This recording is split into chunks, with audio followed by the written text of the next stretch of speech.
चलिए बेटा अगला क्वेश्चन देखिए। KMnO4 का निर्माण पोटेशियम परमैंगनेट, पहला अपन ने देखा था पोटेशियम डाइक्रोमेट, अब हम देख रहे हैं पोटेशियम परमैंगनेट KMnO4। क्या नाम बतलाया? Potassium permanganate. यहां पर हम देखेंगे दो स्टेप हमारी लगती है।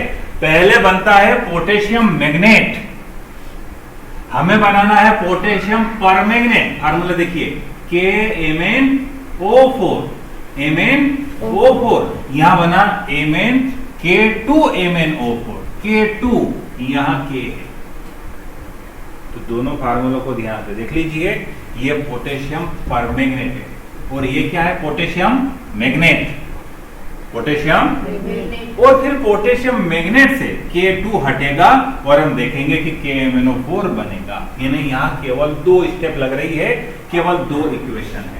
वहां हमने देखा था क्रोम आयरन का प्रयोग किया था या क्रोमाइट अयस्क का प्रयोग किया था, यहाँ पायरोलूसाइट का प्रयोग किया जाता है जिसका फार्मूला होता है MnO2।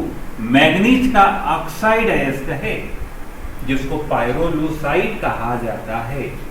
तो पहली स्टेप हमारी लगती है कि यदि हमें पोटेशियम परमैंगनेट का निर्माण करना है तो पायरोलूसाइड अयस्क को अर्थात MnO2 को पोटेशियम हाइड्रोक्साइड के साथ वायु अर्थात ऑक्सीजन की उपस्थिति में गलाते हैं, जिससे पोटेशियम मैग्नेट प्राप्त होता है।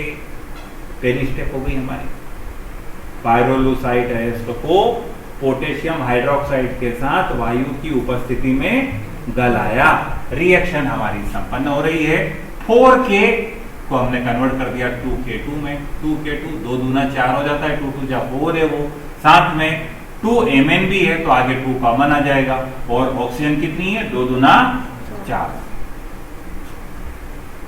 4 8, यहां से तो हो रही 2 दूना 4, यहां से 4 8 और यहां से 2 10, 4 हाइड्रोजन 2 ऑक्सीजन के साथ जुड़ेगी, 2H2O बनाएगा और हम देखेंगे कि 2K2 Mn और ऑक्सीजन टोटल यहां पर 4 दूना 8 काम में आ जाती है। जो एक्स्ट्रा 2 थी वो जल के निर्माण में काम में आ जाती है, प्रयुक्त हो जाती है।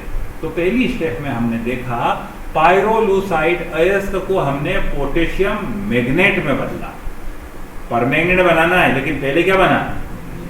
मैग्नेट। दूसरी स्टेप बहुत आसान सी है, जो विलयन बना हुआ है उसमें हमने क्लोरीन गैस प्रवाहित कर दी। इस पोटेशियम मैग्नेट के विलयन में क्या प्रवाहित कर दी? क्लोरीन। तो क्लोरीन क्या करेगी? जो 2 पोटेशियम ज्यादा थे उनके साथ 2 KCl बना देगी। क्लोरीन गैस क्या करेगी? जो 2 पोटेशियम ज्यादा थे उसमें से 2 पोटेशियम के साथ पोटेशियम क्लोराइड बना देगी और फार्मूला हमारा बन जाएगा 2KMnO4, पोटेशियम परमैंगनेट। तो इस प्रकार हम देखते हैं 2 स्टेप में पोटेशियम परमैंगनेट का निर्माण किया जा सकता है। देख लीजिए नोट्स में, इसको छोटा सा आंसर है इसका।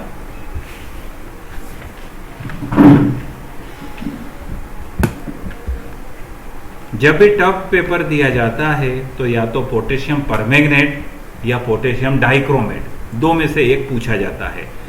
ज्यादा चांस इसके रहते हैं, छोटा है लेकिन ज्यादा इंपॉर्टेंट है ये पायरोलूसाइट अयस्क से पोटेशियम परमैंगनेट का निर्माण।